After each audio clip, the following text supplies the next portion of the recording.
Muy buenos días, bienvenidos. Son las 9 de la mañana, prácticamente en punto de este viernes 13 de enero del 2023, arrancando el año y ya con mucha capacitación, con muchas ganas y actitud. Enhorabuena para todos ustedes, sean bienvenidos a este su curso, no sin antes también felicitarles por este nuevo año, este nuevo ciclo que comienza. Muchas bendiciones para todos y a cada uno de ustedes los participantes, al igual que sus familias. Lo mejor para este año en cuestión de salud, en cuestión económica, en cuestión de abundancia en general.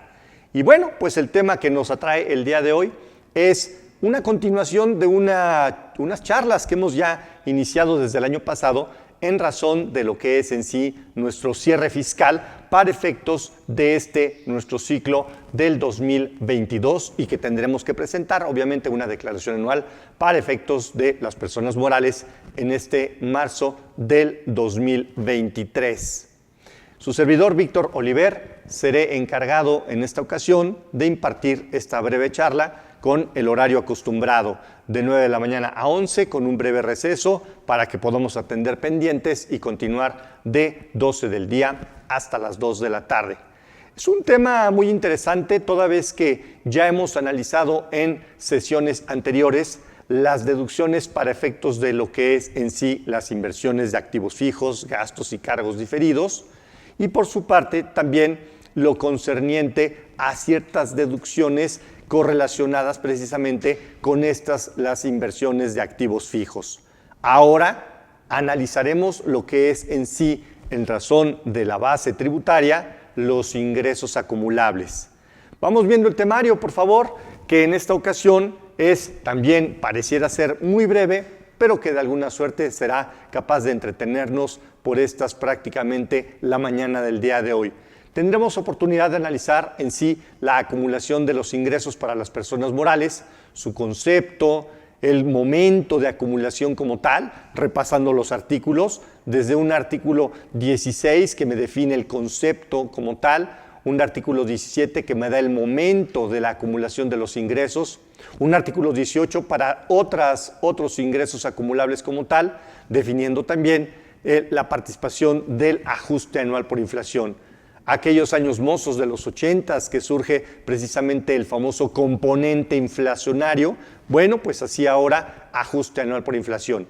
Veremos muy en particular la mecánica de la acumulación para efecto de los anticipos de nuestros clientes cuando recibimos dinero en la empresa por parte de algún cliente, al igual que a fondo y detalle el ajuste anual por inflación.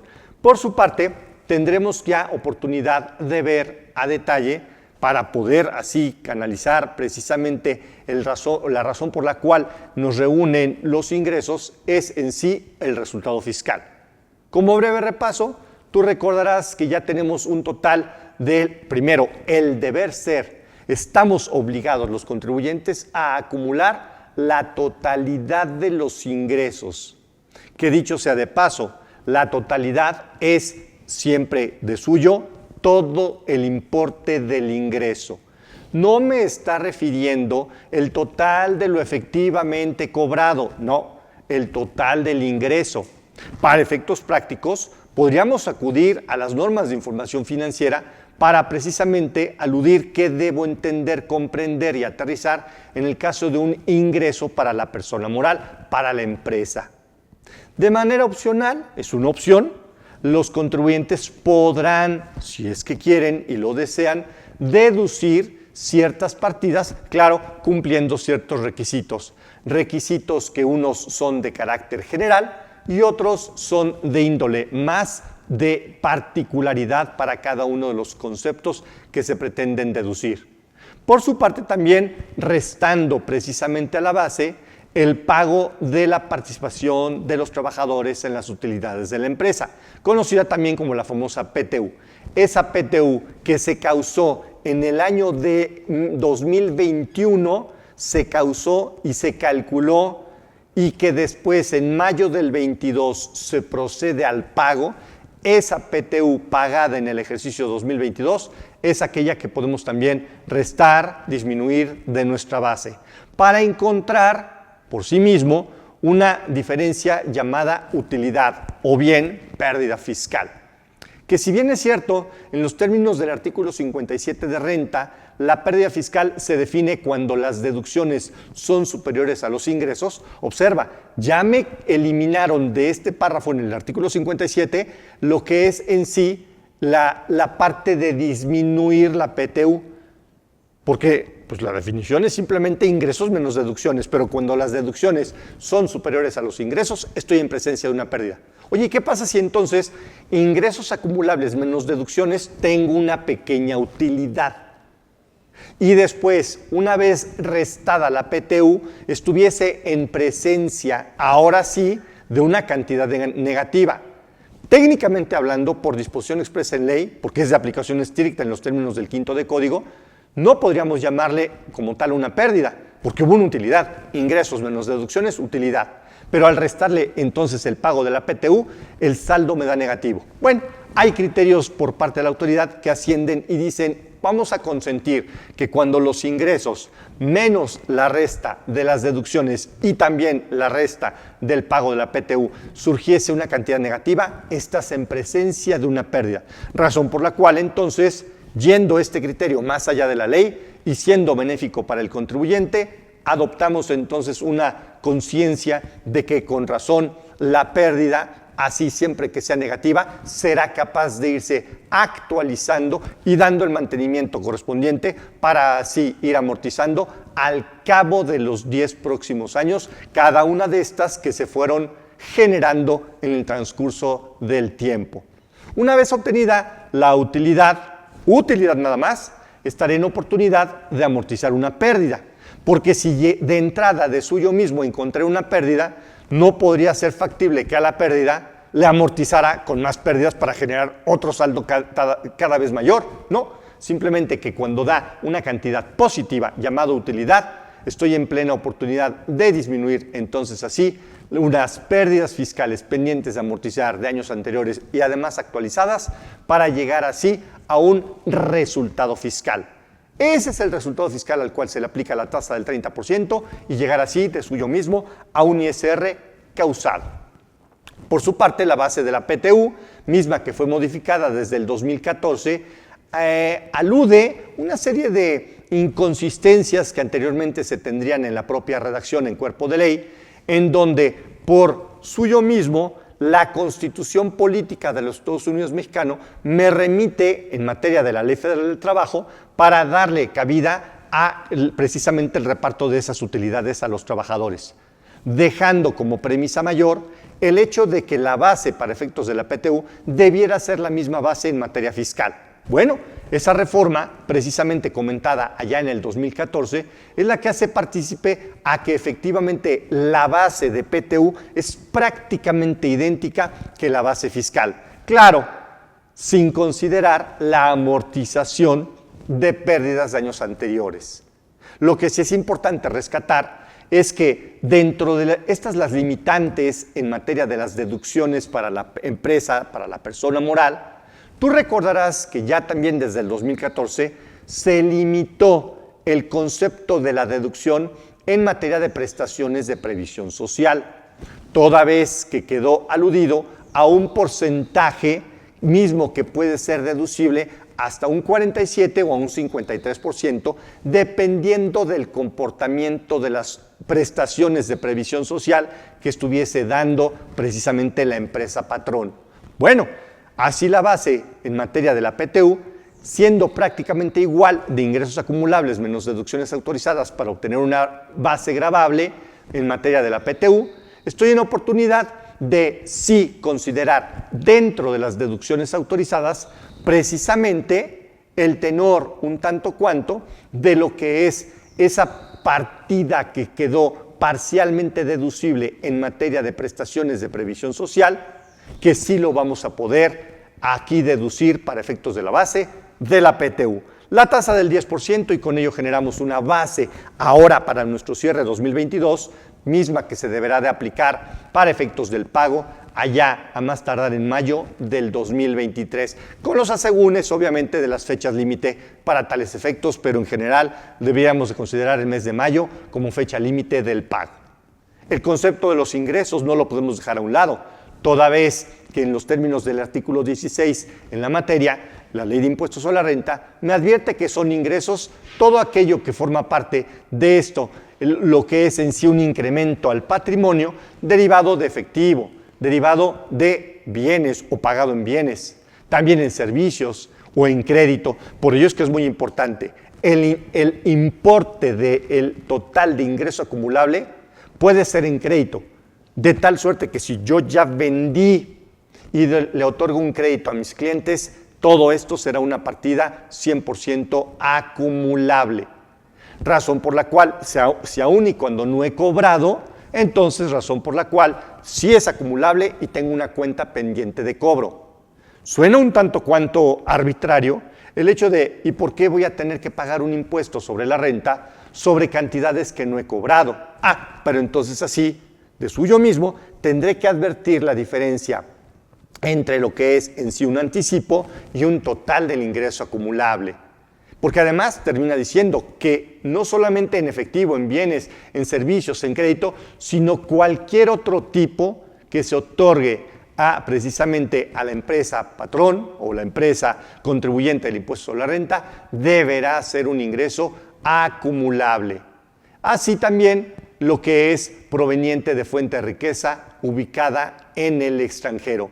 Y hace la aclaración en razón de lo que es en sí precisamente el ajuste anual por inflación, un concepto que deriva de premisas más de índole inflacionario, en donde simplemente nos advierte que simplemente lo que es en sí el concepto de un ajuste anual por inflación, dependiendo de los saldos, ya sea de créditos o deudas, dará cabida a un ingreso acumulable o, en su caso, a una deducción autorizada. Pero no me adelanto, tendremos tiempo de sobra después de nuestro receso, precisamente para analizar la materia de el ajuste anual por inflación, que lo conceptualiza, lo justifica y que incluso ha dado cabida ya a tesis por parte del Poder Judicial, la Suprema Corte de Justicia de la Nación, en razón de lo que es precisamente una forma de acumular a los ingresos vía el incremento en el patrimonio por la disminución real de las deudas.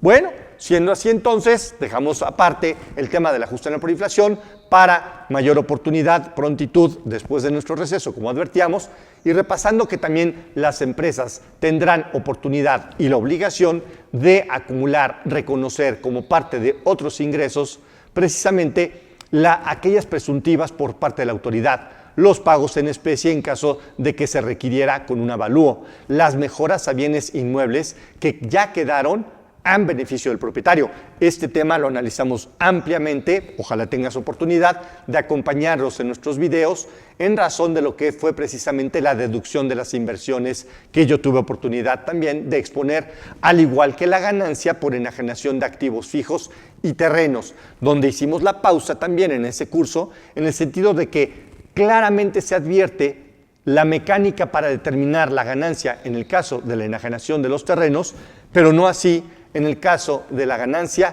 para la venta de los activos fijos. Un tema tal vez muy trillado porque la autoridad ha dado ya varias resoluciones y criterios y normatividades en ese sentido para dejar en claro que propiamente la mecánica de la determinación por la ganancia en enajenación de los activos es precisamente que cuando un bien se enajena o deja de ser útil, se deducirá la parte aún no deducida. Por otra parte, en la fracción quinta de este mismo artículo 18, observamos que también forma parte de otros ingresos la recuperación de ciertos créditos que en su caso hubiesen sido deducidos en calidad de cuentas incobrables. Es decir, yo vendí y tuve oportunidad y obligación de generar un ingreso acumulable. Como no cobré, me ubico en la hipótesis dentro de las deducciones autorizadas y una de estas, cumpliendo los requisitos de la famosa cuentas incobrables por la notoria imposibilidad práctica de cobro, y entonces doy cabida a una deducción. Bueno, yo ya vendí, acumulé, no cobré, no hubo un incremento real en mi patrimonio, razón por la cual entonces se justifica de que técnicamente hablando no hubo tal incremento por no haber cobrado y entonces se deduce y se empata mi base. Tal vez en el mismo año acumulo y deduzco, acumulo por la venta, deduzco precisamente por los créditos incobrables y estoy empatado. Pudo haber sido también desfasado, que en el año 1 yo enajené, vendí, tuve un ingreso acumulable y hasta el año 2 o 3 logro la notoria imposibilidad práctica de cobro y logro una deducción, pero en otro periodo, en otro ejercicio fiscal. Y entonces, de todas maneras, en la línea del tiempo, quedo otra vez empatado. Pero si de pronto me percato de que esa cuenta incobrable terminó siendo una cuenta ya cobrada, entonces levanta la mano esta fracción dentro del 18 para decirnos, oye, si ya recuperaste una cuenta que en su caso dedujiste como una cuenta incobrable, pues ahora, por el hecho de haberla cobrado y haber recuperado tu cartera, se considerará tal vez en el mismo periodo, tal vez en una línea del tiempo, en ejercicios fiscales diferentes, tendré oportunidad y la obligación de generar nuevamente un ingreso acumulable. Por su parte, la fracción sexta nos reconoce como otros ingresos la recuperación de pérdidas de bienes que en su caso hubiesen sido ya asegurados y que entonces, como tal, yo deduzco ese saldo pendiente de deducir, pero acumulo la diferencia que me está generando la cantidad de dinero que me está otorgando precisamente la compañía de seguros como tal. Ya empezamos con preguntas, lo cual les agradecemos a todos ustedes. Son prácticamente antes de las 9:20 y nos comenta Cheli, nos dice, oye, contador Oliver, un gusto saludarlo de nuevo sobre la pérdida fiscal para el caso de personas morales en reciclo. Si me resultó pérdida en el 2022, ¿será el mismo procedimiento de aplicar cada año hasta terminarla? Por supuesto que sí.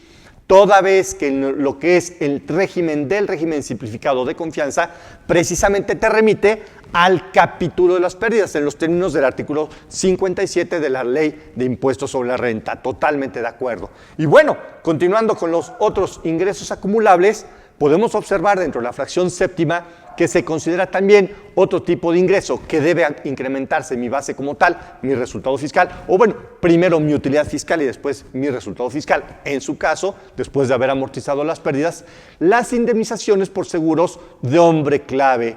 Y esto es muy importante tomarlo en consideración.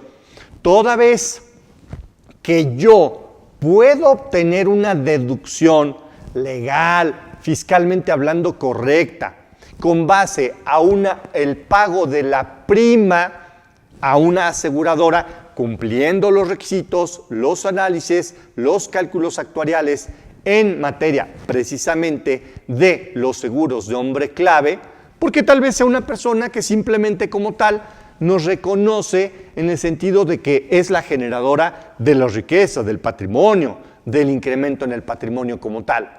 Y en su caso, por su falta, podría sufrir un descalabro. Prefiero yo, compañía, contratar un seguro de hombre clave para efectos de resarcir esa falta del hombre clave en mi organización, porque llegará a faltar, porque se hubiese fallecido, porque hubiese caído enfermo y no estuviese en oportunidad de trabajar, lo que sea, lo que el ramo de la compañía de seguros me estuviese cuidando para tales efectos. Razón por la cual, entonces, en su caso, yo ya deduje la prima. ¿Qué pudo haber sido de 1 millón, 2 millones, 10 millones? Chorrocientos millones. Y esto es un caso muy analítico que debemos de tomar en consideración, porque yo prefiero 100,000 veces invertir en un seguro de hombre clave que estar comprando facturas, por ejemplo. Ya eso ya es historia, la famosa ramo de los factureros. ¿Por qué no pensar en cuidar el patrimonio del negocio a través de un seguro de hombre clave y así tener una deducción autorizada a través de una póliza de seguros? Bueno, si en su caso yo hubiese asegurado, por inventar un número, en el orden de 20, 40, 50 millones de pesos a mi seguro, quiero decir, a mi hombre clave, ese directivo de ventas, de producción, de marketing, el director general, qué sé yo, bueno, cuando llegara a suceder el acontecimiento, la eventualidad, razón por la cual está precisamente asegurado mi hombre clave, en ese momento se activa entonces como tal el seguro y yo voy a recuperar una cantidad. Yo, empresa, voy a recuperar una cantidad de dinero.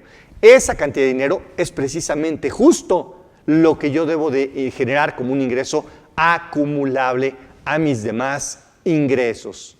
Una forma muy bonita, tal vez inclusive de llegar a pensar en diferir el pago del impuesto sobre la renta, primero en sí por el pago como tal de la prima del seguro y después acumular las cantidades que en su caso así hubiesen procedido. Tengo otra fracción más, aquellos depósitos para gastos de terceros no comprobados a nombre de aquel. Claro, muy importante, sobre todo, por ejemplo, en agencias de viaje, agencias tal vez, déjame pensar, aduanales, tal vez la materia de notarías, que reciben unas ciertas cantidades de dinero, de recursos, porque son para gastos por cuenta de terceros, precisamente para hacerle frente a esa comisión, a ese viaje, o tal vez a esa convención, o tal vez un agente aduanal para el pago de derechos, para el pago de impuestos, o tal vez un notario también para ese pago de derechos, impuestos y demás. Pero que si no lograran ser comprobados, entonces esa cantidad deberá de generar un ingreso acumulable, toda vez que el dinero, las arcas, se inflaron, se incrementaron precisamente en esa persona moral, en esa notaría, en esa agencia como tal aduanera, en esa agencia de viajes. Lo recomendable, evidentemente, es a toro pasado, ya estamos en enero, pero sí ir pensando que en noviembre y diciembre de cada año yo ponga en mi calendario un recordatorio de que tengo que hacer corte y todas las cantidades de dinero que hubiese recibido de los clientes como tal y que ya no me diera tiempo de hacerle frente a la obligación del pago a un tercero, regresarles mejor el dinero para que no se compute como un ingreso acumulable.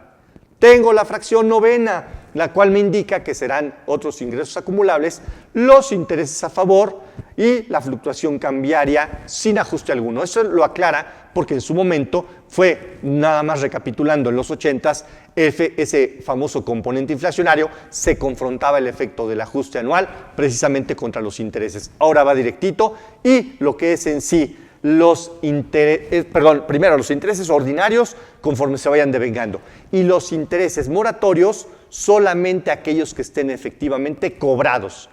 También para el caso de las deducciones corre exactamente con la misma suerte. Tengo que dejar en negritas, por ser parte de nuestro tema el día de hoy, como ingreso acumulable, el ajuste anual por inflación.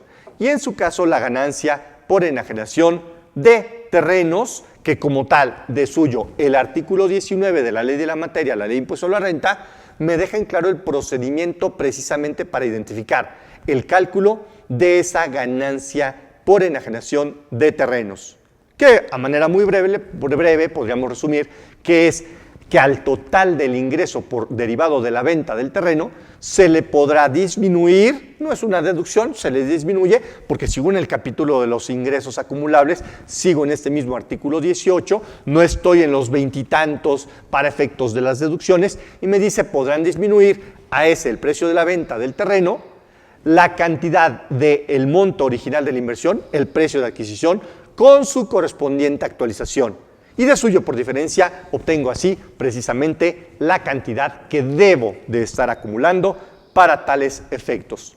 En su caso, los créditos incobrables, ya pasando en materia de las deducciones, pero antes, déjenme hacer una pausa porque tenemos más comentarios e inquietudes de nuestros participantes. Guadalupe nos saluda primero, muy buenos días. ¿Cuáles son los requisitos para deducir una cuenta incobrable?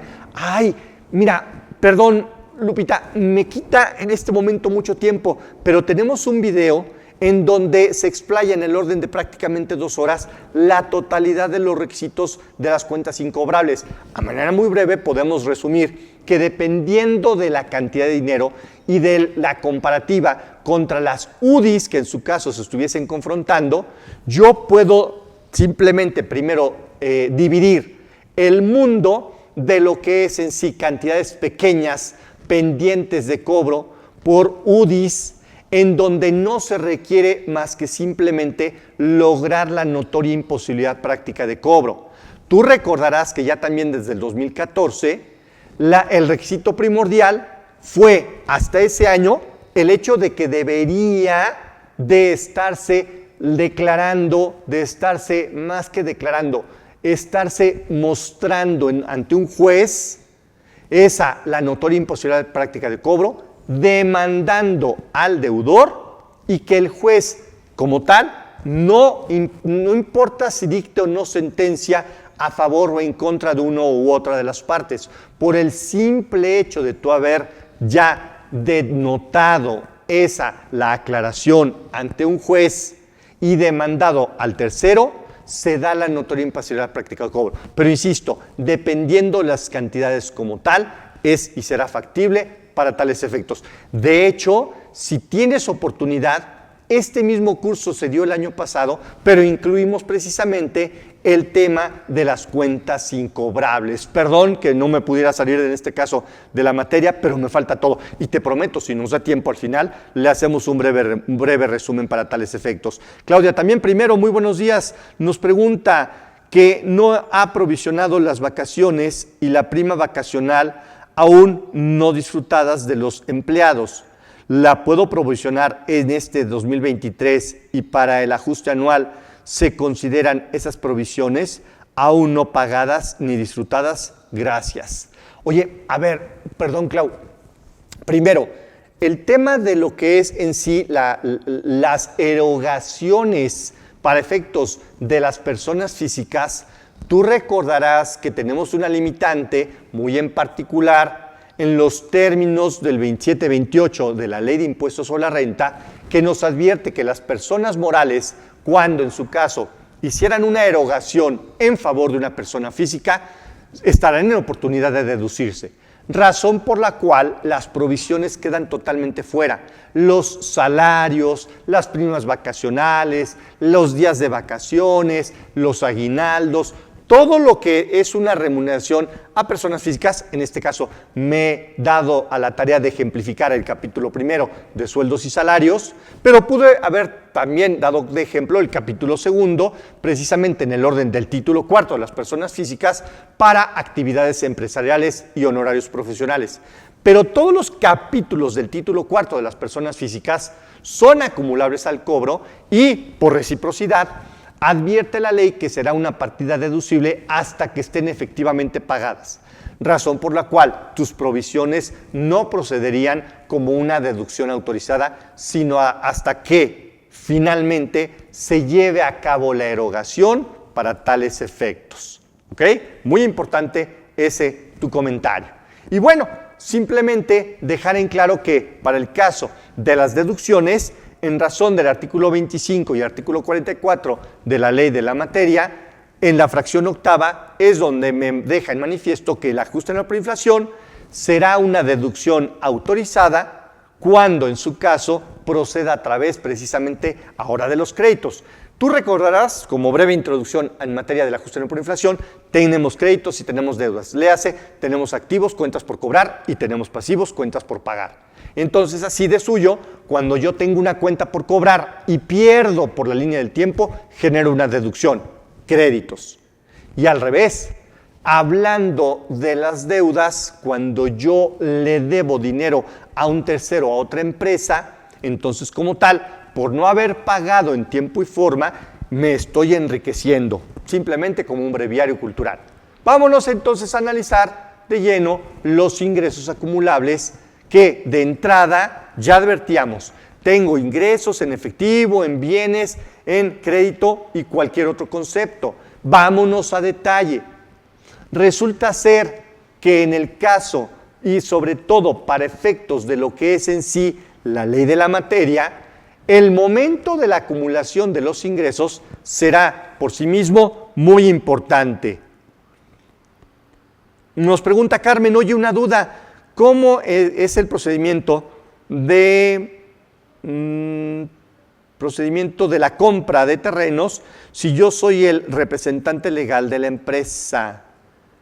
El procedimiento de la compra de un terreno si yo soy el representante legal de la empresa. No es muy clara la pregunta, mi querida Carmen, pero te prometo que para comprar un terreno, pues lo primero que hay que hacer es ir ante un notario, cuidar el registro público de la propiedad, que se encarga el mismo fedatario, y para tales efectos le damos cabida a el argot de este efecto. Le damos la bienvenida también a todo lo que es la membresía y todos aquellos que nos acompañan para efectos de FACE. estas redes sociales que nos están cada vez invadiendo más. Sean todos ustedes bienvenidos. El tema que nos atañe el día de hoy es precisamente en razón y materia de los ingresos acumulables. Hemos dado ya la observación para tales efectos de lo que es en sí por definición y que inclusive, acompáñenos, tenemos en el orden de unos 50 y tantos